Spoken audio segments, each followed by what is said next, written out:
오늘 2016년 첫 주일입니다. 첫 주일이라서 성도님들 안에 어떤 분들이 혹시 요람이 나왔나 이렇게 물어보시는 분들이 계신 것 같아요. 그래서 몇 가지 요람에 대해서 말씀을 잠깐 드리겠습니다. 요즘 각 교회마다 세미나가 열리고 있는데 그것이 무엇이냐면 개인 신상 정보에 관련된 그런 세미나가 열리고 있습니다. 그래서 이 개인 신상 정보를 요람이나 아니면 어떠한 그러한 개인 전화번호나 주소가 담겨 있는 책들을 가지고 와서 그것으로 보이스피싱 하는 사람들이 그걸 이용해 가지고 전화 사기를 치고 있습니다. 전화 사기를 쳐 가지고 그것 때문에 각 개인이 피해를 입게 되면 그것이 어디서 피해 원인이 있느냐 이렇게 찾았을 때에 뭐 교회 요람이라든지 아니면 뭐 직원 어떤 그런 책에서 그런 소스가 제공이 됐다고 하면 그 단체가 그 부분에 대해서 책임을 지게 돼 있습니다. 왜냐하면 개인 정보를 아무한테나 다 나눠줬기 때문에. 그래서 여러분들이 집에 있는 교회 요람을 함부로 버리시면 안 돼요. 잘 가지고 계시고 그걸 또 잘 지키셔야 합니다. 만약에 그것이 문제가 되기 시작하면 굉장히 교회에 여러 가지 큰 데미지가 있게 됩니다. 그래서 교회에서 이 부분에 대해서 지금 각 교회들이 요람을 안 만들거나 아니면 만들어도 개인 정보, 전화번호나 이름이 들어가지 않고 어떤 조직이나 아니면 1년 계획 정도만 들어간 요람을 간략하게 만들고 있는 그런 상황입니다. 저희 교회도 지금 내년에는 어떤 종이로 된 요람은 더 이상 만들지 않고 전자 요람을 만듭니다. 그래서 제가 보니까 어르신들 중에도 이제 핸드폰을 잘 사용하시는 분들이 많이 계시는데요. 그래서 전자 요람은 여러 장점들이 있는데 우선은 언제든지 이렇게 가지고 다니면서 보실 수가 있고요. 그리고 저희 교회 컴퓨터에 들어있는 그 정보가 그 회사 메인 컴퓨터랑 연결이 돼 있어서 여기서 만약에 새 가족이 등록을 하시거나 그러면 바로 여기다 입력을 하고 사진을 띄워놓으면 그 사진이 바로 메인 서버로 가게 돼서 누구든지 바로 이번 주에 누가 오셨는지 새 가족이 누군지 그분이 어떤 분인지 전화번호는 어떤 것인지 이런 것까지도 다 쉽게 보실 수 있도록. 그래서 그냥 기존의 요람은 누가 오시거나 가시거나 이렇게 되면 그런 것들이 1년 지나야 수정이 가능했는데 바로바로 수정이 되고 또 성도들 전화번호가 바뀌면 그 전화번호 바뀐 것을 여기서 수정만 하면 바로 메인 서버로 거기서 수정이 돼서 24시간 언제든지 새롭게 바뀐 새 전화번호도 보실 수가 있습니다. 그 여기서 사진을 찍어서 입력을 하면 바로 또 핸드폰으로 보실 수가 있고요. 그래서 여러 가지 장점들이 있습니다. 그래서 저희 교회도 세계화 시대에 이제는 책으로 된 것은 2015년도 거까지 만들었으니까요.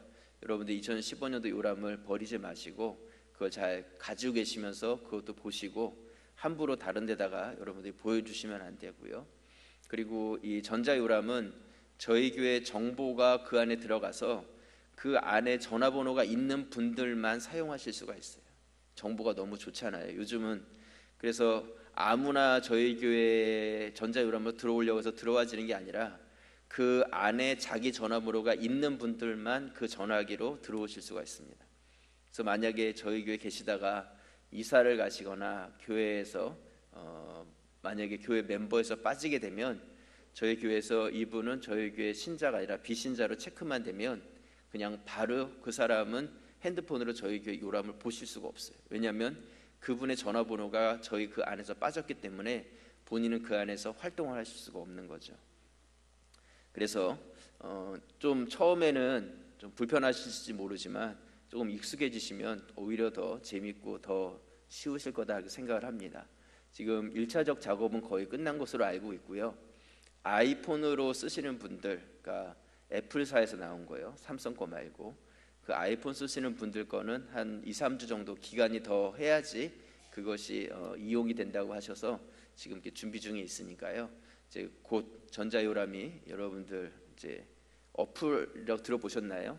다운만 받으면 가자재 읽기 어플을 바로 다운 받으셔가지고 거기서 본인 인증만 하시면 그냥 누르기만 하면 핸드폰으로 교회 성도들 또 가족 사항들 이런 것까지도 다 한꺼번에 보실 수 있게 됩니다. 그래서 점점 더 좋아지고 있으니까요. 여러분들이 그렇게 이해해 주시기를 바랍니다. 이해되시죠? 네. 오늘 레위기 25장 말씀입니다. 25장 말씀을 이렇게 보시면 다른 장에 비해서 상당히 긴 55절까지 있는 그러한 장입니다. 그렇기 때문에 다른 말씀들보다 더 다양한 말씀들이 레위기 25장에 기록되어져 있습니다.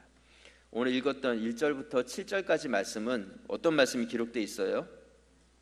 네, 우리가 보통 안식일에 대해서는 많이 이야기를 했는데 안식년에 대한 말씀이 거기에 나와 있습니다. 안식년의 의미는 무엇이냐면 농사를 지을 때 6년 동안은 열심히 땅에 농사를 짓지만 7년째 되는 해에는 그 땅에 아무것도 농사도 짓지 말고 땅을 쉬게 해라, 이런 말씀입니다. 하지만 그 전 해에 추수하면서 떨어졌던 씨앗이 그것이 자라서 열매가 맺혔거나 아니면 포도나무 같은 경우에는 농사를 짓지 않아도 나무가 있으면 때가 되면 열매가 맺히지 않겠습니까? 그렇게 열매가 맺힌 경우가 있을 때에 그것을 주인이 내 것이라고 내가 추수하지 말고 종이나 품꾼이나 아니면 객이나 아니면 짐승이나 지나가는 사람이라도 편하게 그것을 따먹을 수 있도록 어느 누구도 주인이 아니라 먼저 가서 갈급한 사람이 먹을 수 있도록 허락해 준 것이 바로 안식년의 제도입니다.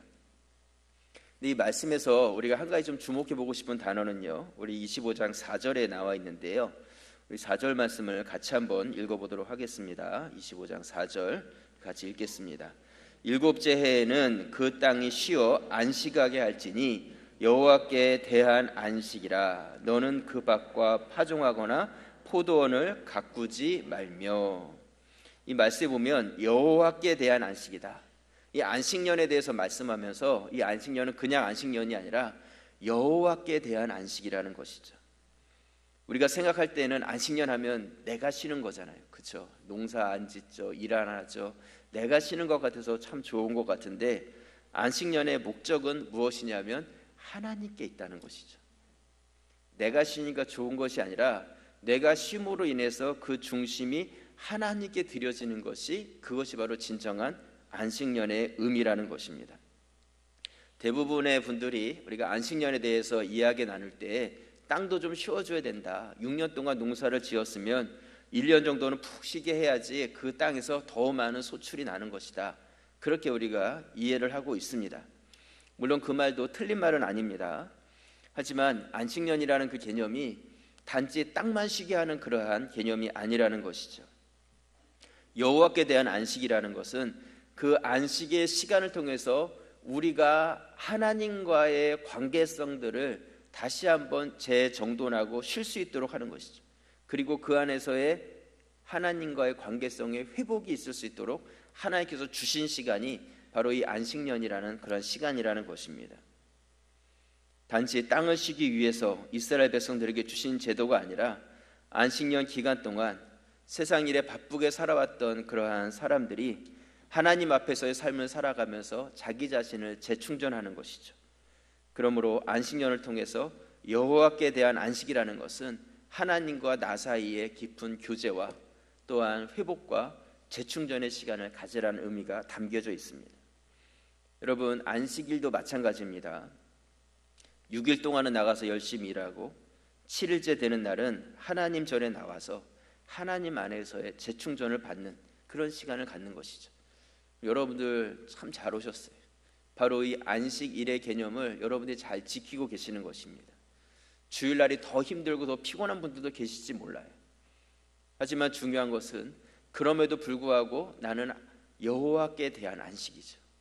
하나님 앞에서 그분과 나 사이에서의 관계성 가운데 때론 내가 주일날 더 바쁘게 일하고 더 힘들게 일한다 할지 모르지만 그럼에도 불구하고 내가 하나님 앞에 있는 것이죠.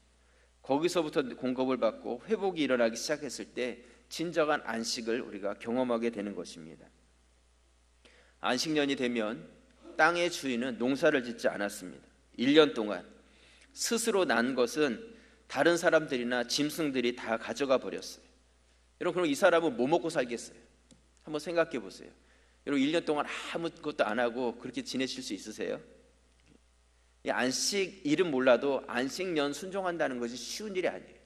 근데 하나님께서 그렇게 명령하셨고 실제로 이스라엘 백성들이 그 안식년을 7년에 한 번씩 그렇게 1년 동안 아무 농사도 짓지 않고 살았다는 것이죠.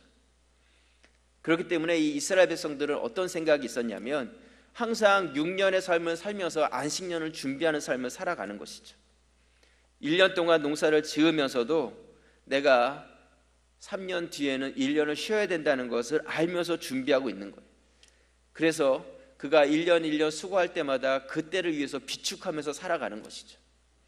요셉이 7년 동안의 흉년의 시간 동안에 그 뒤에 있을 7년 동안의 흉년의 시간을 준비했던 것처럼 하나님께서 나에게 주시는 그 안식의 시간을 위해서 이 6년이라는 시간을 준비하면서 살아가게 되는 것, 그것이 바로 안식년의 개념입니다. 그냥 열심히 살았으니까 1년 푹 쉬자, 그런 개념이 아니라는 것이죠. 이스라엘 백성들이 광야로 나왔습니다. 굶어 죽을 상황이었어요. 그런데 하나님께서는 그들을 굶기지 않고 매일매일 아침마다 위로부터 만나를 내리셔서 그들을 먹이십니다. 근데 신기하게도 7일째 되는 날은 만나가 내렸어요, 안 내렸어요? 내리지 않았어요. 그렇다면 그 사람들이 굶었어요, 안 굶었어요? 안 굶었어요. 왜 안 굶었겠어요? 6일째 되는 날은 하나님께서 더 풍성하게 주셔서 그 다음 먹을 것까지도 그들이 예비해서 거둘 수 있게 주셨다는 것이죠. 우리 오늘 레위기 25장 말씀인데요, 20절에서 22절까지 말씀을 한번 읽어보도록 하겠습니다. 레위기 25장 20절에서 22절까지 함께 읽겠습니다. 만일 너희가 말하기를 우리가 만일 7째 해에 심지도 못하고 소출을 거두지도 못하면 우리가 무엇을 먹으리요 하겠으나 내가 명령하여 6째 해에 내 복을 너희에게 주어 그 소출이 3년 동안 쓰기에 족하게 하리라. 너희가 8째 해에는 파종하려니와 묵은 소출을 먹을 것이며 9째 해에 그 땅에 소출이 들어오기까지 너희는 묵은 것을 먹으리라. 네, 하나님 얼마나 철저하고 계획적이신 분인지 그냥 막연하게 쉬라고 하신 분이 아니라 6째 해 되는 때에는 너희 소출이 풍성하게 해서 그 해도 먹고 그 다음에 아무 일 하지 않아도 먹을 수 있도록 해주고 그 다음에는 파종을 해야 되니까 씨를 심고 그 소출을 거둘 때까지 먹을 수 있도록 그렇게 3년 동안 너희가 일하지 않아도 먹을 수 있도록 해주겠다, 그렇게 약속하고 있는 것이죠. 여기서 우리가 한 가지 중요하게 알아야 될 것은 무엇이냐면 하나님께서는 우리와 그러한 영적 교제를 나누고 싶어 하시는 분이라는 거예요. 하나님께서는 우리가 영적인 삶을 잘 살아가지 못하고 세상 가운데 치우쳐서 정말 그것에 치여서 그렇게 살아가다가 그냥 인생을 허비하는 인생으로 그쳐지는 것이 아니라 그렇게 바쁘게 살아가지만 6년이 지난 7년째 되는 해에는 모든 것을 스탑, 하나님 앞에서 멈춰서고 하나님과의 깊은 교제를 나눌 수 있도록 이 모든 것들을 예비하셨다는 것이죠. 여러분, 바로 이것이 하나님에 대한 신뢰입니다. 6일째 되는 날 그들이 더 많은 만나를 거두고 그 다음 날 내리지 않을 것을 알면서 그들이 하나님께서 더 많은 것을 허락하실 것이라는 믿음을 가지고 그 날을 준비했을 때 하나님께서 정말로 그렇게 허락해 주신 것이죠.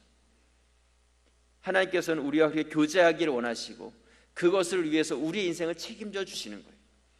여러분, 우리가 하나님의 날, 주의 날을 지켜가는 것도 마찬가지입니다.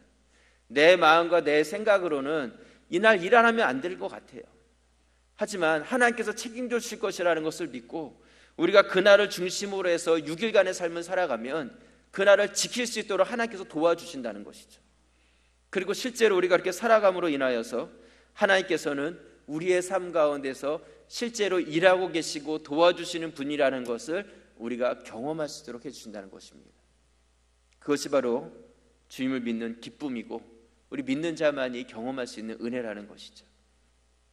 세상 사람들은 일주일 내내 일하고도 쉴 수 없이 살아가지만 우리가 그럼에도 불구하고 우리는 하나님 앞에서의 안식의 시간을 가져도 그들보다 더 앞선 삶을 살아갈 수 있는 것은 하나님께서 나의 인생을 책임져 주실 것이라는 믿음을 가진 자들의 모습이 되는 것입니다. 여러분, 이 안식의 시간이 이스라엘 백성들에게 어떤 시간이었을까 한번 생각해 보시길 바랍니다.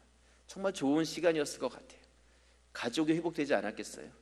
나가서 일하던 사람들이 가족 안에 들어와서 자녀를 챙기고 아내를 챙기고 그들이 그 안에서 영적 교제를 나눠가고 하나님 앞에서 삶을 살아갔을 거예요. 그동안 행하지 못했던 것들을 하나님 앞에서 하나님께서 기뻐하시는 모습으로 살아가는 그러한 회복들이 그들 가운데 일어났다는 것이죠. 지금까지는 열심히만 살았는데, 빨리빨리 살았는데, 빨리빨리가 아니라 내가 지금 맞는 방향으로 가고 있는가, 자신의 방향성을 다시 한번 확인하고 그 다음에 다시 나에게 주신 6년의 시간을 다시 힘있게 그 방향성에 맞게 전진해 갈 수 있는 그러한 기회가 되는 것입니다. 어제 병원 신방을 다녀왔습니다. 육신의 연약함 때문에 병원에 입원하신 분들이 계십니다. 근데 바쁘게 살다 보면 때로는 내 몸이 그렇게 축나는지도 모르게 바쁘게 사시는 분들이 계시죠.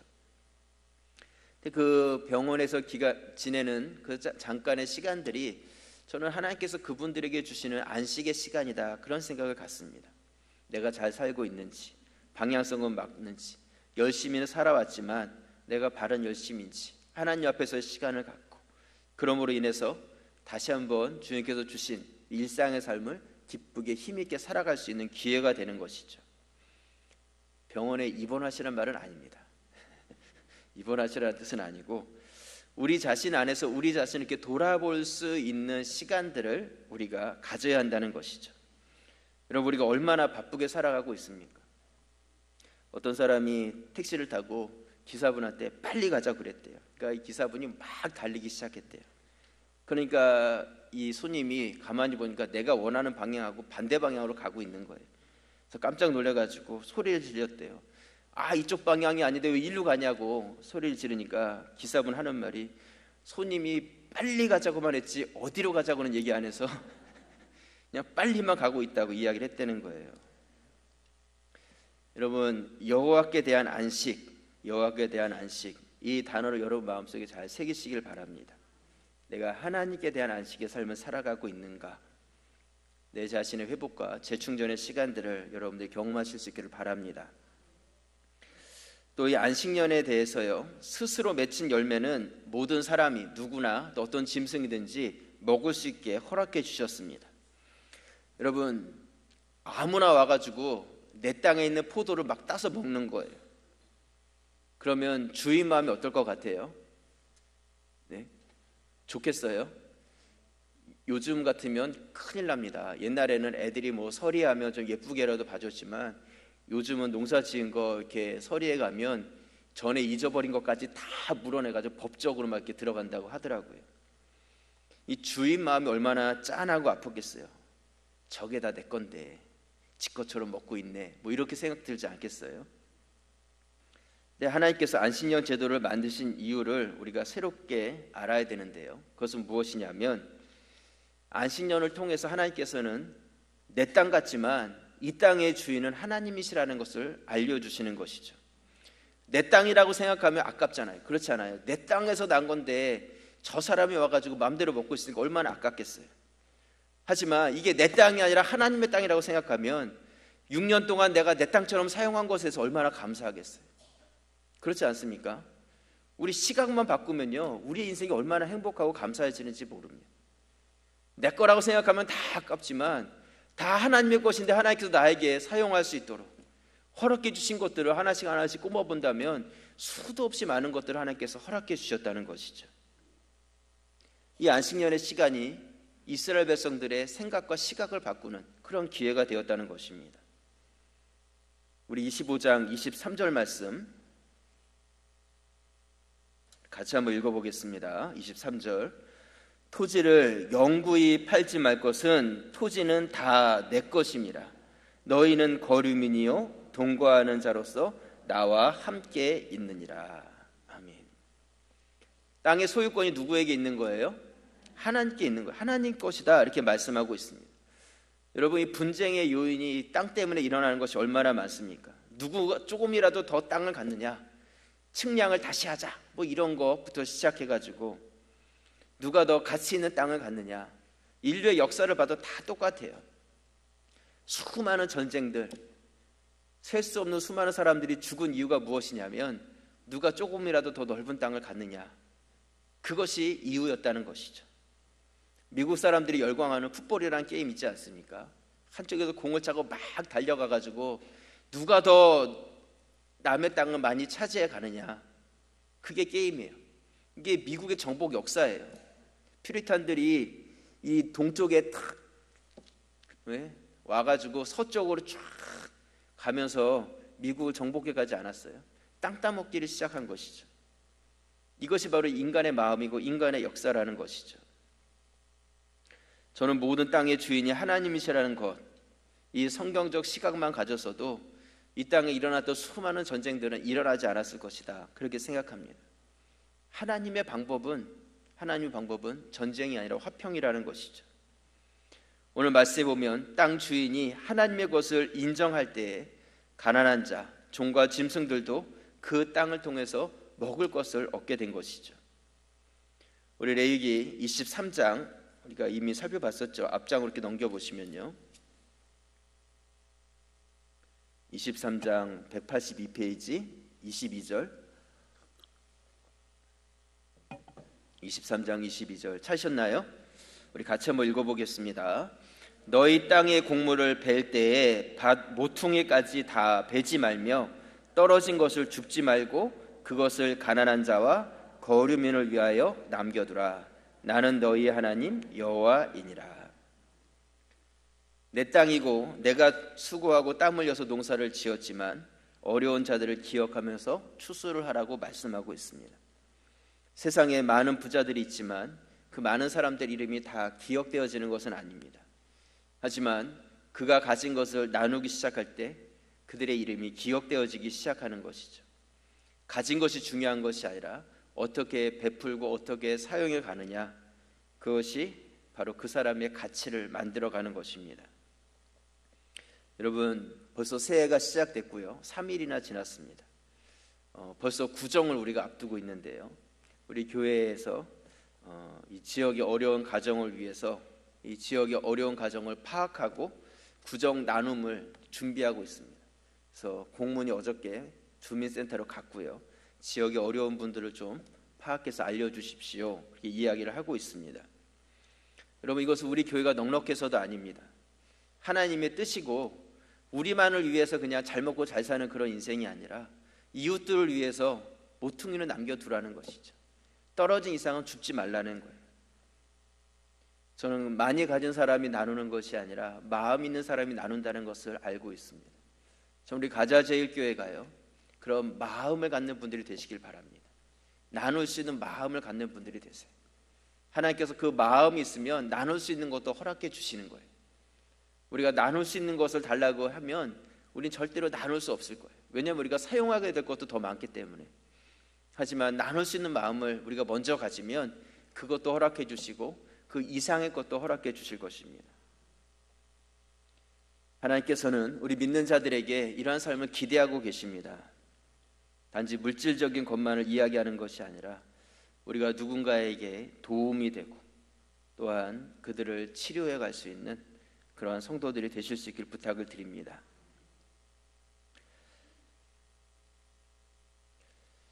오늘 레위기 25장에서요, 우리가 한 가지 더 꼭 살펴봐야 될 것은 희년의 말씀이 이 레위기 25장에 나와 있습니다. 안식일은 6일 지나고 그 다음이 안식일이죠. 안식년은 6년이 지나고 그 다음 해가 안식년입니다. 희년이라는 것은 무엇이냐면 안식년이 7번이 지났어요. 7년이 7번 지났으니까 몇 년이 됐어요? 네, 49년. 네, 오후 시간이 돼도 주무시지도 않고 머리도 잘 돌아가시는 것 같습니다. 올해도 넉넉하게 살아가실 것 같으세요. 네. 49년이 지나고 그 다음에 50년째 되는 해가 희년이에요. 희년. 그러니까 안식년이 7번이 지나고 그 다음이 희년이 되는데, 희년은 이스라엘의 종되었던 자들이 자유를 얻어서 자기 가족들에게로 돌아가고 다른 사람에게 팔렸던 땅이나 또한 집이나 이런 것들이 원래 주인에게로 돌아가서 빚진 자들의 빚이 다 탕감이 되는 날이 바로 희년입니다. 그래서 리셋이라는 말이 있죠. 리셋. 처음에 원래 있었던 상태로 되돌리는 것이 바로 리셋 버튼인데요, 50년에 한 번씩 리셋 버튼을 눌러서 원래 있었던 것으로 되돌리는 것이 바로 희년의 개념이라는 것이죠. 모든 것이 하나님께서 주인이 되신다는 것, 이것을 인정하고 서로 간에 살아가다 보니까 능력 있는 사람도 있고 능력 없는 사람도 있고 종된 사람도 있고 또한 보증을 서가지고 다 빼앗긴 사람들도 있고 이해관계에 얽혀가지고 서로 물질적인 관계에 얽혀가지고 감정적으로나 어떠한 상황적으로 해결되지 않아서 정말 실타래가 꼬이고 꼬여가지고 그것이 절대로 풀어질 것 같지 않았던 이 모든 것이 일순간에 다 회복이 되는 것이죠. 참 대단하죠. 하나님께서 이런 제도를 우리에게 명령하셨다는 것은 이거 대단한 것입니다. 여러분, 교회 안에도 그런 것이 필요합니다. 1년 동안 여러분들이 지나면서 송구영신 예배를 드리고 또 새해 예배를 드리고 하는데요, 여러분들 안에 어떤 그러한 묵었던 관계성이나 이런 것들이 회복되어지는 그러한 기회의 시간이 되실 수 있기를 부탁을 드립니다. 여러분, 만약 지금 이 희년의 제도를 우리 나라의 법으로 정하고 이렇게 하자, 그렇게 하면 어떤 일이 일어날 것 같으세요? 여러 가지 일들이 일어날 것 같아요. 그죠? 아마 권력 가진 사람들, 많이 가진 사람들, 이런 사람들이 더 많이 반발하지 않겠습니까? 왜냐하면 다 내 거라고 생각하고 있었는데 그걸 다 다시 재분배한다고 생각하면 그분들한테는 결코 기쁜 소식이 아닐 거예요. 여러분, 이 희년이 주는 의미가 크게 있는데요, 두 가지 의미가 있는데, 첫 번째는 희년의 가장 큰 의미는 자유입니다. 자유. 우리 25장 오늘 8절에서 10절까지 말씀, 레위기 25장 8절에서 10절까지 말씀 같이 한번 읽어보겠습니다. 너는 7 안식년을 계수할지니 이는 7년이 7번인즉 안식년 7번 동안 곧 49년이라. 7째 달 열흘날은 속죄일이니 너는 뿔라팔 소리를 내되 전국에서 뿔라팔을 크게 불지며 너희는 50년째 해를 거룩하게 하여 그 땅에 있는 모든 주민을 위하여 자유를 공포하라. 이 해는 너희에게 희년이니 너희는 각각 자기의 소유지로 돌아가며 각각 자기의 가족에게로 돌아갈지며. 네. 하나님께서는 자유를 공포해라 말씀하고 있습니다. 희년이 되면 지금까지 섬겼던 주인의 그 속해 있던 것에서부터 떠나서 자기 가족에게로 되돌아갈 수 있는 자유를 얻게 되는 것이죠. 종의 자식으로 태어났던 그 사람이, 또한 부모의 빚 때문에 종되었던 사람들, 너무나 가난해서 가진 것이 없었던 그런 사람들이 50년대에 나팔을 불기 시작하면 그 나팔 소리와 함께 자유가 선포되는 거예요. 멋지지 않습니까? 이 사람들이 얼마나 그 나팔 소리를 듣고 싶어 했을까? 이 사람들이 그 자유함을 얻게 되었을 때 그 기쁨이 얼마나 컸을까? 한번 상상해 보시길 바랍니다. 이 사람들은 바로 그날을 기대하면서 긴 시간을 참아왔을 것입니다. 여러분, 그날이 있다는 것, 그런 소망의 날, 회복과 자유의 날이 있다는 것, 그것이 얼마나 우리에게 큰 힘이 되겠어요. 그런 날 자체가 없다면 우리를 하루하루 살아가는 것이 고통이겠지만, 내가 이제 몇 밤만 더 자면 나팔이 분다, 자유의 나팔이 분다, 그것을 알 때에는 그들의 삶 가운데 지금의 어려움도 넉넉히 이길 수 있는 힘을 갖게 되는 것이죠. 우리 믿는 자들이 누구예요? 바로 언젠가 천사장의 나팔 소리와 함께 호령하면서 예수 그리스도께서 다시 오셔서 이 땅의 모든 묶인 것들을 다 풀고 예수 그리스도 안에서 흰옷 입은 자들이, 준비된 자들이, 그들이 주님 앞에 들림받아서 영원한 하나님 나라에서 우리가 살게 될 그 날을 우리가 기대하면서 소망을 갖고 살아가는 자들 아닙니까? 세상에 소망 없는 자들이 아니라 우리 그 소망을 가졌기 때문에 우리의 인생과 우리의 삶은 달라질 수밖에 없는 것이죠. 저는 이 희년에 대한 말씀을 이렇게 살펴보면서 이 희년이 이스라엘 수많은 백성들에게 얼마나 희망이 되었을까, 그런 생각을 갖습니다. 눌림이 있고 고통이 있는 그때에 자유가 있다는 것. 여러분, 분명한 것은 이것은 하나님께서 제정하신 날이고 이것은 단지 그들만의 날이 아니라 우리를 위해서 하나님께서 준비하고 계신 날이라는 것입니다. 그래서 예수님께서는 요한복음 8장 32절에서 진리를 알지니 진리가 너희를 자유롭게 하리라. 옛날 성경은 자유케 하리라 이렇게 되어 있죠. 루터는 이런 말을 했습니다. 인간은 오직 신앙에 의해서만 자유인이 될 수 있다. 여러분, 세상 사람들이 나는 자유하다 생각할지 모르지만 얽매여서 살아가지만 진정한 자유는 우리를 만드신 하나님, 그분 안에 신앙을 가질 때 진정한 자유를 얻을 수 있다는 것이죠. 복음을 깨닫는 자만이 진정한 자유를 얻을 수 있는 것입니다. 그 날이 있고 소망의 날이 있고 자유의 나팔이 불어질 날을 우리가 아는 자만이 진정한 자유를 누릴 수 있는 것이죠. 여러분들, 언제 주님이 오실지 모르지만 주 예수여 어서 오시옵소서. 우리 가운데 눌려있는 모든 것을 해방시키고 자유케 하시는 그 주님의 날을 여러분들이 기대하시고 또한 그 날을 소망하면서 살아가실 수 있기를 부탁을 드립니다. 또 희년의 또 하나의 의미, 첫 번째는 뭐라고 그랬어요? 자유. 말씀드려도 자꾸 잊어버리죠. 그렇기 때문에 제가 같은 말씀을 계속 반복을 하는 거예요. 두 번째는 뭐냐면요, 회복입니다. 회복. 희년은 첫 번째는 자유의 의미가 있고요, 두 번째는 회복의 의미가 있습니다. 50년 동안 다른 사람이 가지고 있었던 것들이 다시 원래 주인에게로 되돌아오는 것이죠. 회복입니다. 회복. 종이 가족에게로 되돌아옵니다. 땅이 다시 주인에게 되돌아옵니다. 아무런 배상도 없이 그 날이 되면 다시 내 것으로 회복이 되는 거예요. 원래 모양으로 다시 복원이 되는 것이죠. 하나님께서 인간을 처음 만드실 때에 보시기에 아름답게 죄 없는 인간으로 만들어 주셨는데, 하나님 때가 되면 주님을 믿고 주님 앞에 서 있는 자들은 다시 원래 죄 없었던 그 모습으로 우리를 회복시켜 주실 거예요. 타락된 모습에서 이제는 우리를 씻으셔서 거룩한 자로 변화시켜 주시는 것이죠. 여러분 모두가 다 그렇게 회복된다는 것을 믿으시기를 바랍니다. 우리 오늘 13절에서 17절까지 말씀을 한번 읽어보도록 하겠습니다. 13절에서 17절. 이 희년에는 너희가 각각 자기의 소유주로 돌아갈지라. 내 이웃에게 팔든지 내 이웃의 손에서 사거든 너희 각 사람은 그 형제를 속이지 말라. 그 희년 후에 연수를 따라서 너는 이웃에게서 살 것이요 그도 소출을 얻을 연수를 따라서 내게 팔 것인즉, 연수가 많으면 너는 그것의 값을 많이 매기고 연수가 적으면 너는 그것의 값을 적게 매길지니 곧 그가 소출의 다소를 따라서 내게 팔 것이라.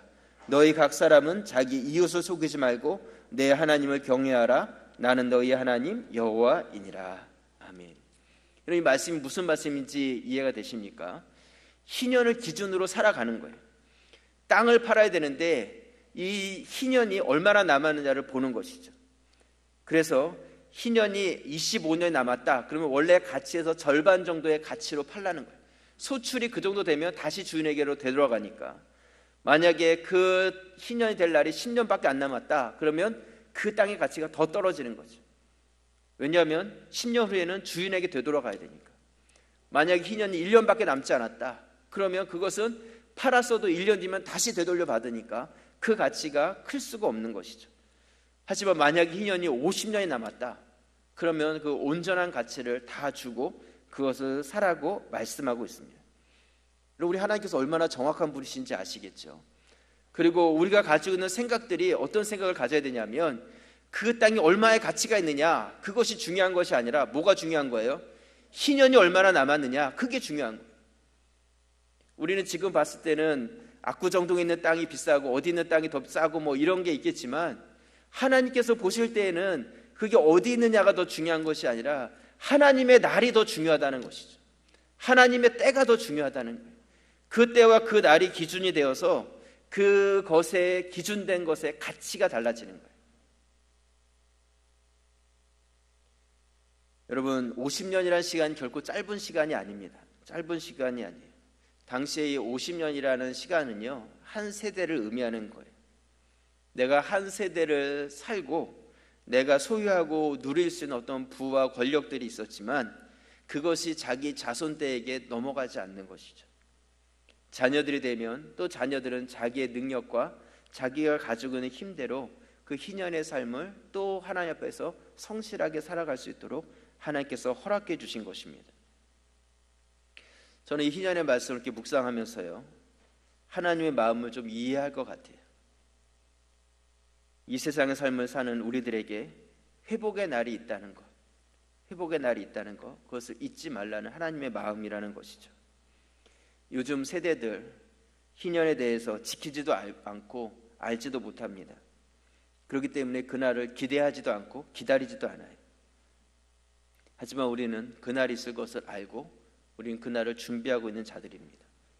지혜로운 5명의 처녀들처럼 그날을 여러분들이 준비하시고, 또한 자유와 회복의 날, 그날을 기대하시고, 그러므로 인해서 이제는 나만 아는 비밀이 아니라 믿지 않는 자들에게도 그것을 전하고 알릴 수 있는 그런 성도의 삶을 살아가실 수 있기를 주님의 이름으로 축원합니다. 기도드리겠습니다. 감사합니다.